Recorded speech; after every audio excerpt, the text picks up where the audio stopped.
దేవుడు మనతో మాట్లాడాలని ఇచ్చినటువంటి గొప్ప అవకాశాన్ని బట్టి దేవుని నామాన్ని స్తుతిస్తూ ఉన్నాను. ప్రభువైన యేసుక్రీస్తు నామములో మీ అందరికీ శుభాభివందనాలు తెలియజేస్తూ ఉన్నాను. ప్రియ స్నేహితులారా, దేవుని బిడ్డలారా, దేవుని వాక్యాన్ని వినాలని, దేవుని వాక్యం ద్వారా మనతో మాట్లాడాలని, ఆయన మాట్లాడితే మనము ఆయన మాటలు జీవింపజేయగలవని, ఆయన మాట ద్వారా మనం జీవిస్తామని, ఆయన మాట నమ్మదగినదని, ఆయన మాట ఉన్నతమైనటువంటిదని, ఆయన మాట శ్రేష్టమైనటువంటిదని మనం నమ్మి విశ్వసించిన యెడల దేవుడు మనతో మాట్లాడతాడు. దేవుడు ఎలా మాట్లాడతాడు? దేవుని వాక్యం ద్వారానే. దేవుడు ఎలా నిన్ను నడిపిస్తాడు? పరిశుద్ధాత్మ ప్రేరణతో దేవుడు నడిపిస్తాడు. దేవుని వాక్యపు వెలుగులో మనం నడవాలి. అంటే దేవుని వాక్యం చెప్పిన దాని ప్రకారంగా మనము ముందుకి నడవాలి. ప్రియ స్నేహితులారా, దేవుని బిడ్డలారా, దేవుని యొక్క వాక్యాన్ని వింటున్నటువంటి మీరు, దేవుని సన్నిధిలో దేవుని యొక్క వాక్యాన్ని వింటున్నటువంటి మీరు శ్రద్ధగా దేవుడు నాతో మాట్లాడాలని కోరుకుంటూ వినాల్సిందిగా మిమ్మల్ని అందరినీ కోరుచు ఉన్నాను. ప్రియ స్నేహితులారా, దేవుని బిడ్డలారా, ఈ సమయంలో దేవుని యొక్క వాక్యాన్ని మనం ధ్యానిద్దాం. విశ్వాసులు విశ్వసించున్నది ఏమి అనేటువంటి వాక్యం మీద మనం ధ్యానిస్తూ ఉన్నాం. విశ్వాసులు విశ్వసించేటువంటిది ఏంటి అంటే, విశ్వాసులు విశ్వసించేటువంటిది ఏంటి అనేటువంటిది మనం ధ్యానిస్తే, మనము డాక్ట్రినల్గా మనం చూస్తే, లేదా మనము బైబిల్లో సిద్ధాంతపరమైనటువంటి విధంగా విశ్వాసులు ఎలా విశ్వసిస్తారనేటువంటిది మనం గమనిస్తే కొన్ని ప్రాముఖ్యమైనటువంటివి ఉన్నాయి. వాటిని డాక్ట్రినల్గా నేను ఈరోజు మీతో మాట్లాడబోట్లేదు, కానీ సర్వసాధారణంగా ఒక విశ్వాసి ఎదిగేటప్పుడు ఎలా నమ్మాలి, ఒక విశ్వాసి ఎదుగుతున్నటువంటి సందర్భంలో ఆత్మీయంగా ఎదిగేటువంటి విధానంలో ఎలా నమ్మాలి అనేటువంటి విషయాన్ని గురించి మనము ధ్యానిస్తూ ఉన్నాం. గతంలో ధ్యానించినటువంటి విషయాలు కొన్ని జ్ఞాపకం చేసి మరలా రెండవ భాగంలోనికి నేను ఈరోజు వెళ్ళాలని చెప్పి ఆశిస్తూ ఉన్నాను. రోమాపత్రిక 14వ అధ్యాయము 4వ వచనంలో మనం చూస్తే, రోమాపత్రిక 14వ అధ్యాయము 4వ వచనంలో మనం చూస్తే, మనల్ని నిలబెట్టుటకు శక్తి గలవాడని మనం నమ్మాలి. That he is able to make a stand. ఆయన మనలను నిలబెట్టుటకు శక్తి గలవాడని చెప్పి నమ్మాలి. చాలా సందర్భాల్లో దేవుని యొక్క వాక్యాన్ని, దేవుణ్ణి నమ్మేటప్పుడు ఆయన మనల్ని నిలబెడతాడా,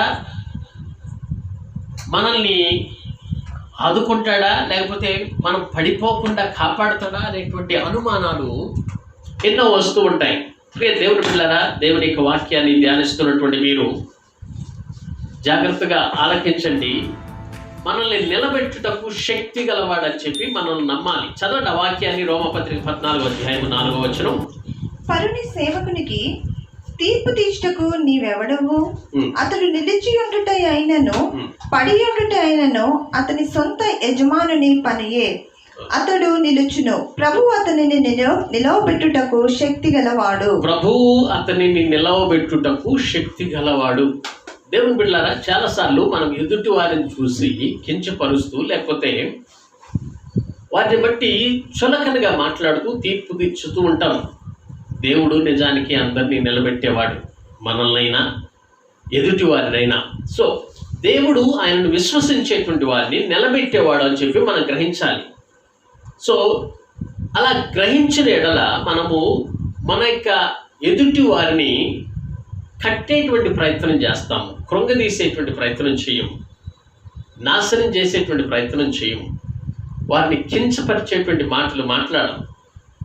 వారిని కట్టడానికి, అనగా వారిని ప్రోత్సహించడానికి, వారిని ముందుకు నడిపించడానికి మనం ప్రయత్నం చేస్తూ ఉంటాం. సో విశ్వాసులందరూ కూడా దేవుని యొక్క పరిచారకులే అని చెప్పి గుర్తుపెట్టుకోవాలి. అందుకనే మనం తీర్పు తీర్చడం కంటే దేవుడు మనల్ని స్వీకరించాడు కనుక, విశ్వాసులందరూ కూడా దేవుడు స్వీకరించినాడు కనుక, మనము విశ్వాసులందరినీ, అనగా విశ్వసించేటువంటి వారందరినీ కూడా మనం త్రోసిపుచ్చకుండా దేవుడే నిలబెడతాడనేటువంటి విధానంతో నమ్మి ముందుకు సాగాల్సినటువంటి వారమై ఉన్నాం. రెండవ విషయాన్ని మనం జ్ఞాపకం చేసుకుంటే యూదా పత్రిక 24వ వచనంలో మనం చూస్తూ ఉంటాము. That he is able to keep us from falling. పడిపోకుండా మనల్ని కాపాడటానికి సమర్థుడు అని చెప్పి నమ్మాలి. ఒక విశ్వాసి ఏమి నమ్మాలి? నిలబెట్టడానికి శక్తి గలవాడని నమ్మాలి. ఒక విశ్వాసి ఏ విధంగా నమ్మాలి? ఆయన కాపాడటానికి శక్తివంతుడు లేదా సమర్థవంతుడు అని చెప్పి నమ్మాలి. He's able to keep falling. ఒక తండ్రి గనక కుమారుణ్ణి కుమార్తెని చేయబట్టుకొని నడిపిస్తూ ఉంటే వాళ్ళు పడిపోకుండా కాపాడుతాడనేటువంటి నమ్మకము, ఆ ధైర్యము తన కుమారుడికి కుమార్తెకి ఏ విధంగా ఉంటుందో విశ్వాసులైనటువంటి మనకు కూడా అలానే ఉండాలి. అర్థం కావాలి, ఆయన మనల్ని కాపాడేటువంటి వాడని గుర్తుపెట్టుకోవాలి. సంపూర్ణంగా చెయ్యగలడనేటువంటి విషయాన్ని గుర్తుపెట్టుకోవాలి. బై ది వే, మనం ఈ లోకంలో ఉన్నప్పుడు పాపరహితులుగా, కంప్లీట్గా, పర్ఫెక్ట్గా, సంపూర్ణంగా మనము అవ్వము. కానీ యేసుని ఒకరోజు ముఖాముఖిగా చూస్తాం. అలా చూసినప్పుడు మనము తప్పకుండా దేవునికి సన్నిధిలో సంపూర్ణులుగా ఉంటాం. 24వ వచనం చదవండి. యూదా, మిమ్మల్ని కాపాడుటకును తన మహిమ ఎదుట ఆనందంతో మిమ్మల్ని నిర్దోషులుగా నిలవబెట్టుటకును శక్తిగల మన రక్షకుడైన అద్వితీయ దేవునికి మన ప్రభువైన యేసుక్రీస్తు ద్వారా మహిమయు మహాత్మ్యమును ఆధిపత్యమును అధికారమును యుగములకు పూర్వమును ఇప్పుడును సర్వ యుగములను కలుగును గాక. స్తోత్రం. హల్లెలూయా. దేవుని బిడ్డలారా, దేవుడు మనల్ని పడిపోకుండా కాపాడటానికి సమర్థుడు, తొట్టిల్లకుండా కాపాడటానికి సమర్థుడు. ఒక విశ్వాసి పాపం చేస్తే అది తప్పే, కానీ దేవునికి పూర్తిగా లోబడితే, ఆయనలో నమ్మకం ఉంచితే మనం పాపంలో పడిపోకుండా తప్పకుండా ఆయన మనల్ని కాపాడతాడు. అబద్ధ బోధకుల్లో పడిపోకుండా మనల్ని కాపాడతాడు. ఈనాడు దినాల్లో విస్తరిస్తున్నటువంటి ప్రమాదకరమైనటువంటి తప్పుడు బోధల నుంచి దేవుడు మనల్ని కాపాడటానికి దేవుడు సమర్థుడు అని మనం నమ్మాలి. ఆయన ఏందే మనం వేరుపారినటువంటి వాడిగా ఉండాలి. ఒక మొక్క కానీ ఒక చెట్టు కానీ ఏ విధంగా వేరుపారినప్పుడు, లోతుగా వెళ్ళినప్పుడు ఏ విధంగా గాలికి తట్టుకొని, వరదకి వానలకి తట్టుకొని నిలిచి ఉంటుందో, అదేవిధంగా విశ్వాసి అనేవాళ్ళు తప్పకుండా నిలిచి ఉండాలి. సో ఆయన యందు నమ్మిక ఉంచిన ఎడల మనము భయపడనటువంటి వారిగా, కదలనటువంటి వారిగా ఉంటాం. ప్రియ స్నేహితులారా, దేవుని వాక్యాన్ని వింటున్నారా? దేవుని వాక్యాన్ని వింటున్నప్పుడు గ్రహిస్తున్నారా? మనల్ని నిలబెట్టడానికి సమర్థుడు, శక్తివంతుడు ఆయనే అని గ్రహిస్తే నువ్వు పడిపోవు, ధైర్యంగా ఉంటావు. ఆయన మనల్ని కాపాడటానికి సమర్థుడు అని చెప్పి నువ్వు గ్రహిస్తే తప్పకుండా నీవు కృంగిపోయిన పరిస్థితుల్లో కూడా, పడిపోయిన పరిస్థితుల్లో కూడా, పాపంలో కూరుకుపోయినటువంటి పరిస్థితుల్లో కూడా నిలబడగలవనేటువంటి విశ్వాసము, ధైర్యము నీకు వస్తుంది. అలా నమ్మిన ఎడల తప్పకుండా నువ్వు విశ్వాస జీవితంలో ముందుకు కొనసాగుతామని నేను మీకు తెలియజేస్తూ ఉన్నాను. మూడో విషయం ఏంటంటే, is able to make all grace abound. సమస్త విధమైనటువంటి కృపను విస్తరింపజేయగలడు అనే విషయాన్ని గుర్తుపెట్టుకోవాలి. ఆయన కృపను విస్తరించేటువంటి దేవుడు. మనుషుల్లాగా కృపను విస్తరించేటువంటి దేవుడు కాదు. ఆయన ఇచ్చేటువంటిది సమృద్ధిగా ఇస్తాడు. ఆయన ఇచ్చేటువంటిది హృదయపూర్వకంగా ఇస్తాడు. మనల్ని నమ్మి ఇస్తాడు. మనమే అనేక సార్లు నమ్మకాన్ని కోల్పోతాం, లేకపోతే ఆయన నమ్మినటువంటి ఆ నమ్మకాన్ని వంచన చేస్తూ ఉంటాం. అనగా దేవుని నుంచి వెడిలిపోతాం. ప్రియ దేవుని బిడ్డలారా, దేవునికి ఇచ్చేవాళ్ళంటే చాలా ఇష్టం. దేవుని పనికి ఇచ్చేవాళ్ళు, దేవునికి సమర్పించుకునేటువంటి వాళ్ళు, వాళ్ళ జీవితాన్ని ఇచ్చేవాళ్ళు, వాళ్ళ ధనాన్ని ఇచ్చేవాళ్ళు, వాళ్ళ యొక్క సమయాన్ని ఇచ్చేవాళ్ళు, దేవుని కోసం వారి త్యాగాన్ని చేసేటువంటి వారు. శిష్యులందరూ కూడా ఎంతో త్యాగాన్ని చేశారు. వాళ్ళ జీవితాన్ని సైతం పణంగా పెట్టారు. ఈరోజు శిష్యులుగా, విశ్వాసులుగా పిలువబడుతున్నటువంటి మనము ఎంత సమయాన్ని ఇస్తున్నాం, ఎంత దేవునికి సమర్పించుకుంటూ ఉన్నాం. సంపూర్ణ సమర్పణ జీవితం లేనటువంటి విశ్వాసులను చెప్పుకునేటువంటి వాళ్ళు ఎంతోమంది ఉన్నారు. ప్రియ స్నేహితులారా, అలాంటి కేటగిరీలో మనం ఉండకూడదు. ఒకవేళ దేవుని బిడ్డగా నీవు ఎదుగుతున్నావంటే, ఆయన శిష్యుడిగా నువ్వు ఉన్నావంటే, యేసు ప్రభు శిష్యులు ఏ విధంగా సంపూర్ణంగా సమర్పించుకొని వాళ్ళ ప్రాణాలైన పణంగా పెట్టడానికి ఇష్టపడ్డారు, హతసాక్షులుగా మారారో, అలాంటి త్యాగపూరితమైనటువంటి జీవితాన్ని మనం కలిగి ఉండాలి. దేవుని బిడ్డలారా, దేవుని వాక్యాన్ని వింటున్నారా? ఒక విశ్వాసి తప్పకుండా దేవుని చేత పరిపాలించబడాలి. తప్పకుండా దేవుని యొక్క సన్నిధిలో వేరుపారినటువంటి జీవితాన్ని కలిగి ఉండాలి. తప్పకుండా దేవుని యొక్క మార్గంలో నడిచేటువంటి వారిగా ఉండాలి. సో దేవుడు మంచి పని కొరకు సమర్థతని, సమృద్ధిని మనకు అనుగ్రహిస్తాడు. దేవుడు దీవెనలు తగినట్టుగా మనము ప్రవర్తించకపోతే మళ్ళా కొన్నిసార్లు దానికి పరిహారం లేకపోతే దానికి పర్యవసానం మనం అనుభవించవలసి ఉంటుంది. ప్రియ స్నేహితులారా, దేవుని బిడ్డలారా, దేవుడు మనకిచ్చేటువంటి కృప విస్తరిస్తూ ఉంటాడు. కృపను విస్తరింపజేస్తూ ఉంటాడు. ఆయన విస్తరింపజేయడానికి సమర్థుడు. అందుకనే ఎన్నిసార్లు మనము పాపంలో పడిపోతున్నప్పటికీ, వైదొలిగిపోతున్నప్పటికీ, ఆయన మరిచిపోతున్నప్పటికీ, ప్రార్థనలో మానేస్తున్నప్పటికీ, చాలా సందర్భాల్లో దేవుణ్ణే అనుమానిస్తున్నప్పుడు అయినప్పటికీ కూడా ఒక్కొక్కసారి దేవుని సన్నిధిలో ప్రమాణం చేసి నేను చనిపోయేంతవరకు నీతో పాటు ఉంటానని చెప్పి ప్రమాణం చేసి బ్యాప్టిజం తీసుకొని కూడా వైదొలిగిపోతున్నప్పటికీ కూడా ఇంకా దేవుడు చేతులు చాచి ఆయన పిలుస్తూ ఉన్నాడు. రక్షింపలేనకుండున్నట్లు ఆయన దక్షిణ హస్తము కొరచ కాలేదు. ఆయన ఇంకా పిలుస్తూ ఉన్నాడు చేతులు చాపి. తప్పిపోయినటువంటి ఆదామా ఎక్కడా అని చెప్పి వెతుక్కొని దేవుడు వచ్చినట్లుగా దేవుడు నిన్ను నన్ను ఈరోజు కూడా తప్పిపోయినటువంటి స్థితిలో ఉన్న వాళ్ళని వెతుకుతూ ఉన్నాడు.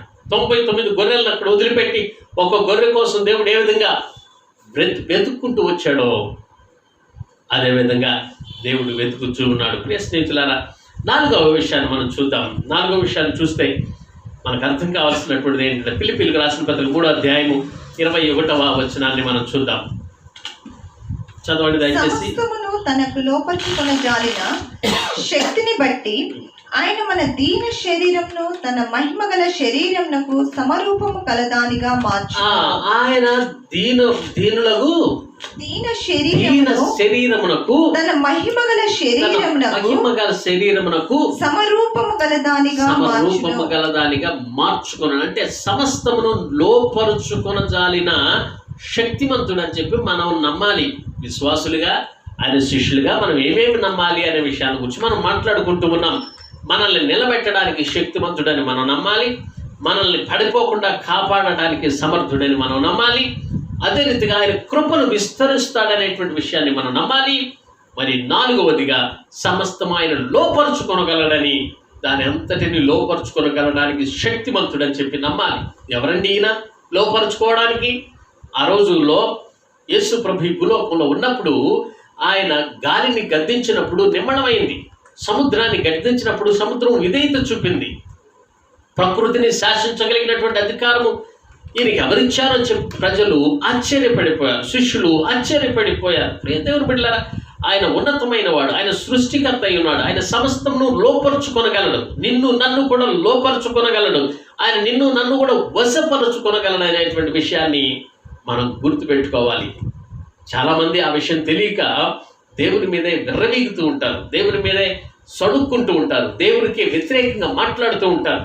దేవుడు ఎక్కడున్నాడు, ఏం చేస్తున్నాడు, ఇన్ని జరుగుతుంటే అనే అనవసరమైనటువంటి మాటలు, ఆలోచనకు అర్థం కానటువంటి మాటలు మాట్లాడుతూ ఉంటారు. ప్రియ స్నేహితులారా, దేవుని బిడ్డలారా, విశ్వాసులుగా ఉన్నటువంటి మనమందరము దేవుని యొక్క శక్తి సామర్థ్యాలను గురించి ప్రశ్నించడం కాదు, మన యొక్క నమ్మకత్వం ఆయన పట్ల ఏ విధంగా ఉంది, మనం ఎంతవరకు ఆయన యొక్క చిత్తాన్ని జరిగిస్తున్నాం అనే విషయాన్ని మనం గుర్తుపెట్టుకొని ముందుకు వెళ్ళాలి. 5వదిగా మనము దేని విషయంలో విశ్వసించాలి అంటే that he is able to perform what he has promised. తన వాగ్దానమును నెరవేర్చుటకు సమర్థుడని మనం నమ్మాలి.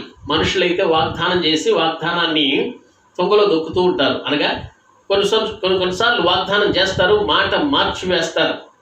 నరం లేని నాలుక ఎంతైనా కొన్నిసార్లు మాట మార్చడానికి ఈజీగా, నాకు తెలియదు, నేను అనలేదు, తప్పించుకోవడానికి ఆస్కారం ఉంది. కానీ దేవుడు మాట ఇచ్చిన వాడు తప్పకుండా మాట నెరవేరుస్తాడు. వాగ్దానం చేసిన దేవుడు తప్పకుండా వాగ్దానాన్ని నీ పట్ల నెరవేరుస్తాడు. అబ్రహాంకు వాగ్దానం చేశాడు, ఇస్సాకుకి, యాకోబుకి, మన పితరులైనటువంటి వారందరికీ వాగ్దానం చేశాడు.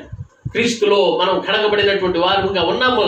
మనందరికీ కూడా వాగ్దానాలన్నీ కూడా దేవుడు ఇస్తాడు. ఆయన సమర్థుడనే విషయాన్ని మనం నమ్మాలి. రోమపత్రిక 4వ అధ్యాయము 24వ వచనం చదువుదాం. Romans chapter 4 words 21. 4:21.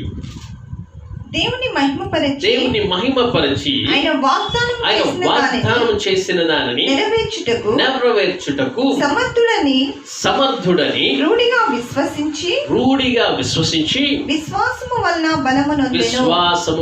బలము నొందెను.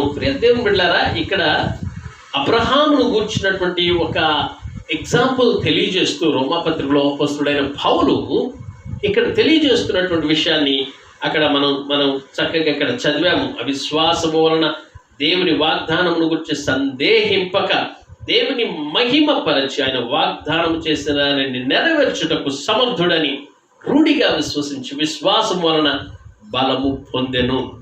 చాలాసార్లు విశ్వాసులకు తండ్రి అయినటువంటి అబ్రహాము ఎలా అయ్యాడు అంటే, ఆయన ఎంతగా విశ్వసించాడు అనేటువంటిది ఆయన యొక్క జీవిత చరిత్రను మనం చూస్తే మనకు అర్థమవుతుంది. 75వ సంవత్సరంలో దేవుడు పిలిస్తే ఎక్కడికి పిలిచాడో ఎక్కడికి వెళ్ళమంటున్నాడో తెలియకుండానే తన తండ్రిని తన ఊరిని వదిలిపెట్టి వచ్చినటువంటి గొప్ప వ్యక్తి అబ్రహాం.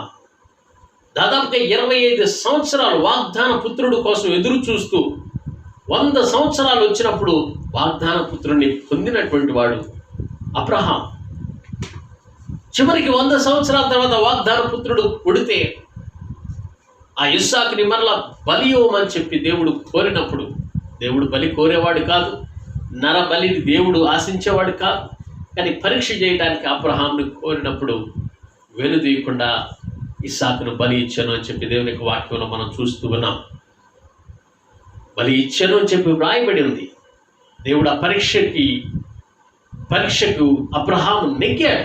దేవుని బిడ్డలారా, సో అబ్రహాము నమ్మకం ఎలాంటిదంటే, దేవుడు తాను చెప్పిన దానిని చేస్తానని అబ్రహాము ఎలాంటి రుజువు చూపలేదు, కానీ కేవలం తన మాట మాత్రం ఇచ్చాడు. ఆ మాట మాత్రం అబ్రహాము నమ్మాడు. That's all. ఆయన మాట మాత్రం నమ్మాడు. ఈరోజు మనం నమ్మాల్సినటువంటి మాట ఏంటంటే, ఈ దేవుని వాక్యమే. ఈ వాక్యమును మనం నమ్మాలంతే.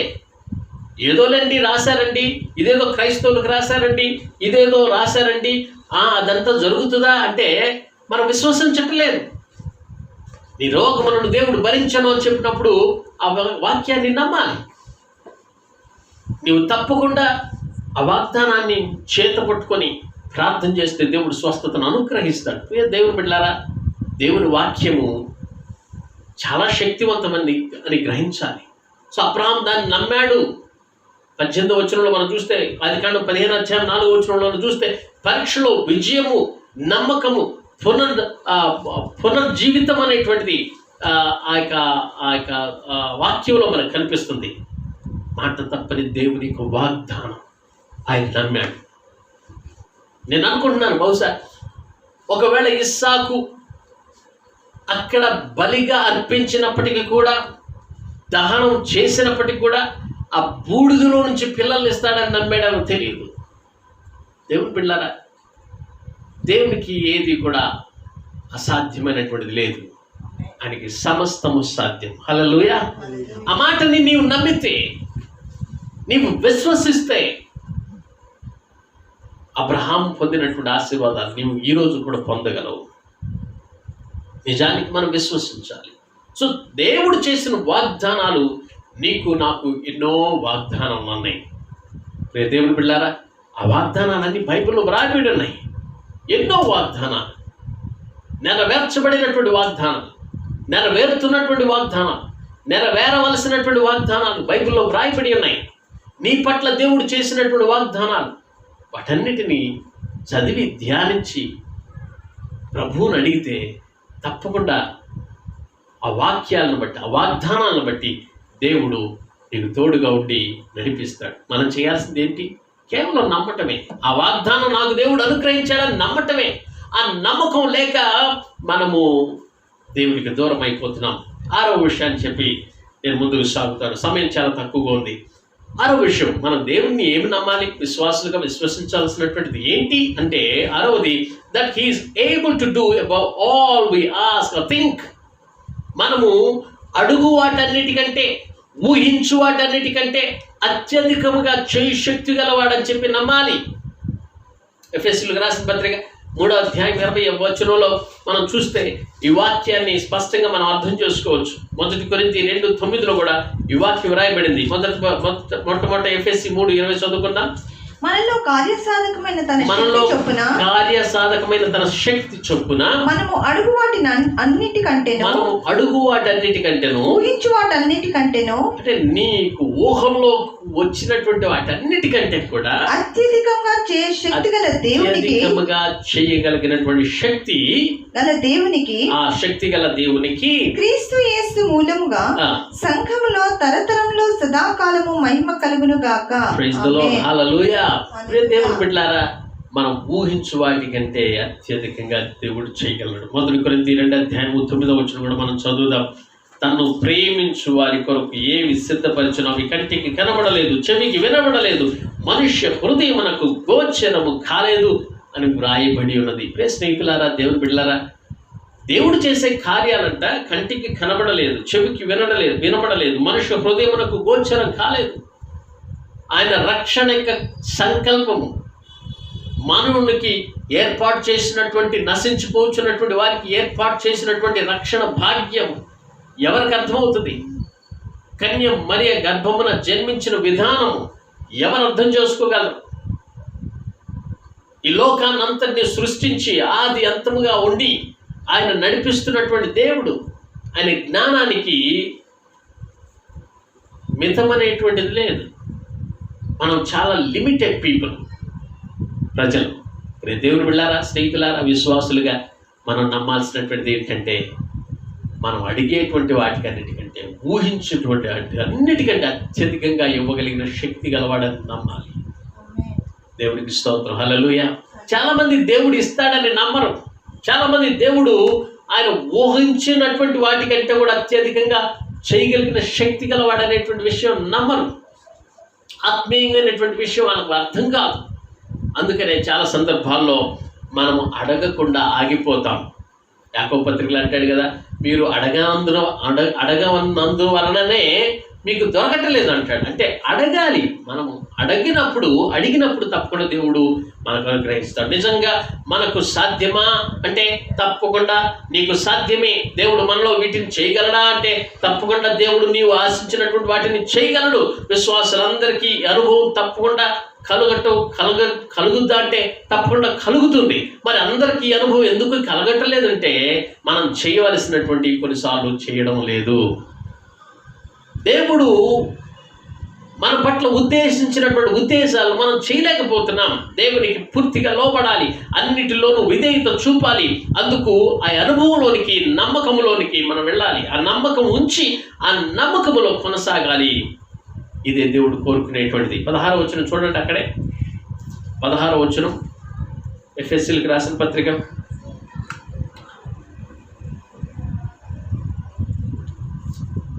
3వ అధ్యాయము 16వ వచనం. మీరు అంతరంగ పురుషుని యందు శక్తి కలిగి ఆయన ఆత్మ వలన బలపరచబడినట్లుగాను క్రీస్తు మీ హృదయములలో విశ్వాసము ద్వారా నివసించినట్లుగాను తన మహిమైశ్వర్యము చొప్పున మీకు దయచేయవలననియు మీరు దేవుని సంపూర్ణత యందు పూర్ణులగునట్లుగా ప్రేమ యందు వేరు పారి స్థిరపడి సమస్త పరిశుద్ధులతో కూడా దాని వెడల్పు, పొడుగు, లోతు, ఎత్తు ఎంతో గ్రహించుకొనుటకును జ్ఞానమునకు మించిన క్రీస్తు ప్రేమను తెలుసుకొనుటకును తగిన శక్తి గల వారు కావాలనని ప్రార్థించుచున్నాను. ప్రియ దేవుని బిడ్డలారా, ఈ వాక్యాల గురించి మనం ఎక్కువగా ధ్యానించడానికి ఇంకా సమయం లేదు. మన సమయం అయిపోయింది. చివరికి ఒక మాట చెప్పి నేను ముగిస్తాను. ఇక్కడ వాక్యంలో గ్రహించాల్సినటువంటిది ఏంటంటే, మనం అడిగే అన్నిటికంటే, ఊహించు వాటన్నిటికంటే అత్యధికముగా దేవుడు చేయగలడనే విశ్వాసం నీకుంటే తప్పకుండా అవిశ్వాసం పూర్వకంగా దేవుడు నీకు చేస్తాడు. నమ్మాలి. విశ్వాసం నమ్మాల్సినటువంటి ఏంటి అంటే ఈ 6 విషయాలు మనం చెప్పుకున్నాం. 7వ విషయం కూడా చెప్పి నేను ముగిస్తాను. ఆయన మరలా రాబోతున్నాడని నమ్మాలి. చాలామంది క్రీస్తు రాబోతున్నాడని నమ్మరు. ఆయన రాళ్లే, ఇన్ని సంవత్సరాలు వచ్చాడా, ఇన్ని వేల సంవత్సరాలు అయిపోయింది కదా, ఆయన వస్తానన్నాడు, ఇదిగో తిరిగి వస్తానన్నాడు, ఎంతవరకు రాలేదులే, రేపు వస్తాడంటారా అనే డౌట్తో సిద్ధపాటు లేనటువంటి విధంగా చాలామంది ఉంటున్నారు. We have to believe that he is coming again. ఆయన మరలా రాబోచున్నాడని మనము నమ్మాలి. ప్రియ స్నేహితులారా, అపోస్తలుల కార్యములు 1వ అధ్యాయం 11వ వచనంలో మరియు ప్రకటన గ్రంథము 22వ అధ్యాయం 12వ వచనంలో మనం చూస్తే ఆయన తప్పకుండా వస్తాడు, ఆయన తిరిగి రాలేగి ఉన్నాడు. ఆ రోజు దూతలే చెప్పారు ఏ విధంగా వెళ్ళాడో ఆ విధంగా తిరిగి వస్తాడు. సో వెంటనే ఆయన తిరిగి రావటం లేదంటే మరలా ఇంకా ఎంతో మంది ప్రిపేర్ అవ్వాల్సినటువంటిది ఉంది. రక్షణ మార్గం ఇంకా ఎంతో మందికి తెలియాల్సింది ఉంది. ఒకవేళ ఆయన ఆలస్యం చేస్తూ ఉన్నాడంటే, ఆయన తిరిగి రాలేదంటే కొంత కాలము అక్కడ పడుతుంది, కొంత సమయము అక్కడే ఉంటాడు. కనుక ఆయన కొరకు అక్కడే ఉండి ఎదురు చూడటం కాదు చేయాల్సింది, వారు చేయాల్సినటువంటి పనిని జరిగించాలి. దేవునికి స్తోత్రం. హల్లెలూయా. యేసు ప్రభు పైకి ఆరోహణమై వెళ్ళిపోతూ ఉంటే అట్లానే నోరు తెలుసుకొని చూస్తూ ఉన్నారు. ఈయన వెళ్ళిపోతున్నాడే, ఎట్లా అంటే అక్కడ దూతలు చెప్పారు ఎట్లా వెళ్ళాడో అలా వస్తాడు. ఎప్పుడు వస్తాడు? ఇప్పుడు రావటం కాదు. మీరు వెళ్ళి మేడగదిలో ప్రార్థన చేయండి, యేసయ్య చెప్పింది చేయండి, ఆయన చెప్పిన పని నెరవేర్చండి. ఇప్పటి వరకు ఈ రోజు వరకు రాలేదంటే, ఈ రోజు వరకు మనం సజీవుల లెక్కలో ఉండి బ్రతుకున్నామంటే, ఆయన ఆలస్యం చేస్తూ ఉన్నాడంటే, మనం ఇంకా మరణించకుండా ఈ లోకంలో ఉన్నామంటే, ఇన్ని మరణాలు చుట్టుప్రక్కల దొరుకుతున్నప్పటికీ కూడా నిన్ను సజీవ లెక్కలో దేవుడు ఉంచాడంటే ఆయన రానై ఉన్నాడని నీవు నమ్మాలి. ఆయన రావటానికి ముందు నీ ద్వారా ఏ పని జరిగించాలని దేవుడు కోరుకుంటున్నాడో ఆ పని నీవు జరిగించాలి. దేవునికి స్తోత్రం. హల్లెలూయా. ఆ పని జరిగించడానికే దేవుడు నీ లోకంలో పెట్టాడు.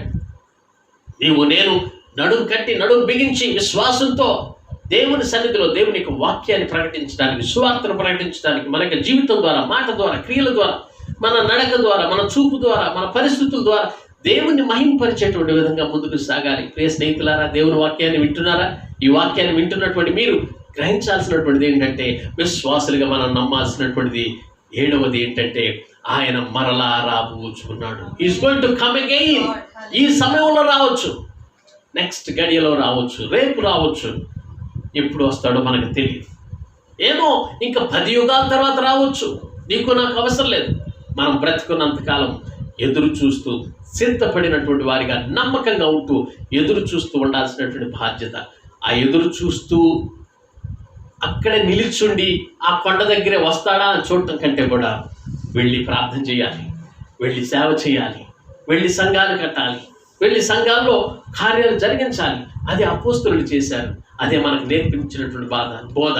అదే మనకి బైబిల్ వాక్యం తెలియజేస్తున్నటువంటిది. నీవు సాక్షిగా ఉన్నావా? అనేక మందికి దేవుని యొక్క సాక్ష్యాన్ని నీవు పంచుకొని అనేక మందిని దేవుని రాజ్యంలో చేర్చేటువంటి సాధనంగా నీవు పనిచేస్తూ ఉన్నావా? ఆలోచించుకో. ప్రియ స్నేహితుడా, దేవుని బిడ్డ, విశ్వాసిగా నీ విశ్వాసించాల్సినటువంటి విషయాలను మనం చూసాం. మనల్ని నిలబెట్టడానికి సమర్థుడనే విషయాన్ని మనం గుర్తుపెట్టుకోవాలి. మనం పడిపోకుండా కాపాడగలడని చెప్పేటువంటి విషయాన్ని మనం గుర్తుపెట్టుకోవాలి. ఆయన కృపని మన పట్ల కలడు అనేటువంటి విషయాన్ని మనం గుర్తుపెట్టుకోవాలి. సమస్తమును ఆయన లోపరుచుకోగలిగినటువంటి శక్తివంతుడని, ఈజ్ అ పవర్ఫుల్ గాడ్ అని చెప్పి గుర్తుపెట్టుకోవాలి. ఆయన సృష్టికర్త అని చెప్పి గుర్తుపెట్టుకోవాలి అని నమ్మాలి. ఆయన వాగ్దానం చేసిన వాడు వాగ్దానాన్ని నెరవేర్చడానికి సమర్థుడని ఆయనని మనము విశ్వసించాలి. మనం అడుగు వాటన్నిటికంటేను, ఊహించు వాటన్నిటికంటేను ఆయన అత్యధికముగా చేయగలిగినటువంటి శక్తి గలవాడు. Is a powerful God. Is able to do anything that we ask or think అనేటువంటి విషయాన్ని మనం నమ్మాలి.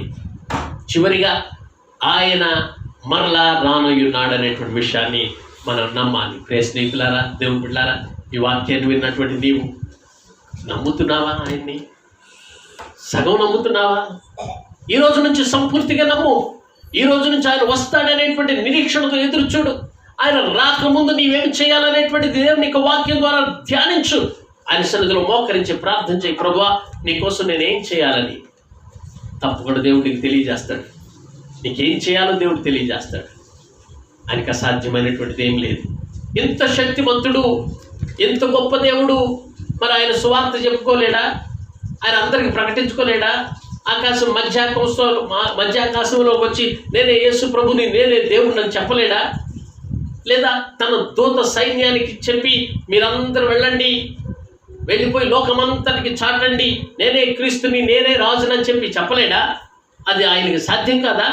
దేవుని బిడ్డలారా, దూతలకు ఇవ్వనటువంటి అవకాశం దేవుడు నీకు నాకు అనుగ్రహించాడు. సువార్తను చెప్పేటువంటి అవకాశం దేవుడు నీకు నాకు అనుగ్రహించాడు. సువార్తను ప్రకటించేటువంటి వారి పాదములు సుందరమైనవి అని చెప్పి దేవుని యొక్క వాక్యంలో వ్రాయబడి ఉన్నది. ఎంతో కొలేనటువంటి అవకాశాన్ని దేవుడు నీకు నాకు అనుగ్రహించాడు. నిన్ను నన్ను విశ్వాసులుగా పిలిచాడు. విశ్వాసులుగా పిలువబడేటువంటి మనము విశ్వాసం లేకుండా ఉంటే ఎలా విశ్వాసం అవుతాం? విశ్వసించాల్సినటువంటి వాటిని తెలియకుండా ఉంటే ఎలా విశ్వసించగలం? స్నేహితులారా, ఈరోజు ఉన్నటువంటి ఈ 7 పాయింట్లు మీకు జ్ఞాపకం చేసుకొని దేవుణ్ణి నమ్మండి. ఆయన సమస్తం చేయగలడని నమ్మి ఆయన దేవుని దీవెనలు పొంది ఆయనకి ఇష్టమైనటువంటి జీవితాన్ని జీవించాల్సిందిగా కోరుకుంటూ ప్రార్థన చేయండి. దేవుడు తప్పకుండా అట్టి కృప దేవుడు నీకు నాకు మనందరికి అనుగ్రహించి ఆయన రాజ్యంలో గొప్ప సాధకులుగా, గొప్ప సేవ చేసేటువంటి వారిగా, నమ్మకమైనటువంటి వారిగా, విశ్వసించేటువంటి వారిగా ముందుకు సాగుదాం. అట్టి కృప దేవుడు మనకు అనుగ్రహించి దేవుడు దీవించి ఆశీర్వదించును గాక. కళ్ళు మూసుకొని ప్రార్థన చేసుకుందాం దేవుని సన్నిధిలో. ఈరోజు దేవుడు నీతో వాక్యంలో మాట్లాడితే స్పందించకుండా ఉండొద్దు, ఆయనకు ఒక మాట చెప్పకుండా ఉండొద్దు. ఏదోలే ఈ వాక్యం విన్నానులే, పొరపాటున ఈ వాక్యం వింటున్నానులే అనుకోవద్దు. నో, పొరపాటున వింటలేదు నువ్వు. దేవుని యొక్క సంకల్పం చొప్పునే దేవుని యొక్క వాక్యం ద్వారా నీతో దేవుడు మాట్లాడాలని ఈ వాక్యాన్ని నీకు వినిపింపజేస్తూ ఉన్నాడు. ప్రయాణం చేస్తూ వింటున్నావా? పడుకొని వింటున్నావా? గృహంలో తీరిగ్గా కూర్చొని వింటున్నావా? ఏ సమయంలో వింటున్నావో ఈ వాక్యాన్ని దేవుడు నీకు ఎందుకు వినిపిస్తున్నాడో నాకు తెలియదు. పరిశుద్ధాత్మ దేవుడు నీతో మాట్లాడినప్పుడు నీవు స్పందించాలని దేవుని సేవకుడిగా నేను కోరుకుంటూ ఉన్నాను.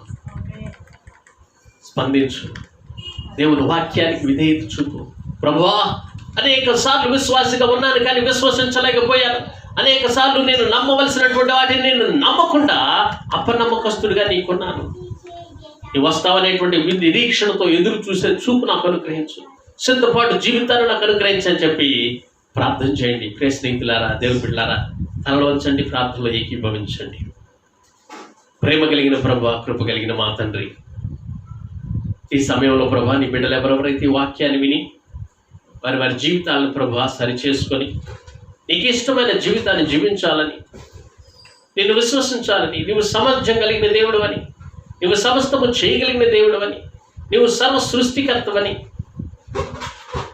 మేము సంపూర్తిగా నమ్మి విశ్వసించి నీకు ఇష్టమైన జీవితాన్ని జీవించడానికి, ఈ లోకంలో ఉన్నప్పుడు మీరు కోరుకున్నటువంటి పరిచర్యని మీరు జరిగించడానికి మీరు మాకు సహాయం దయచేయమని ప్రార్థన చేస్తూ, ఈరోజు ఎంతమంది అయితే ప్రభా లైవ్లో వీక్షించారో, మేబీ ఆఫ్లైన్లో వీక్షిస్తూ ఉన్నారో, ఎంతమంది అయితే నిర్ణయాలు తీసుకున్నారో వారందరి కోసం నీ సేవకుడిగా నేను ప్రార్థన చేస్తున్నాను.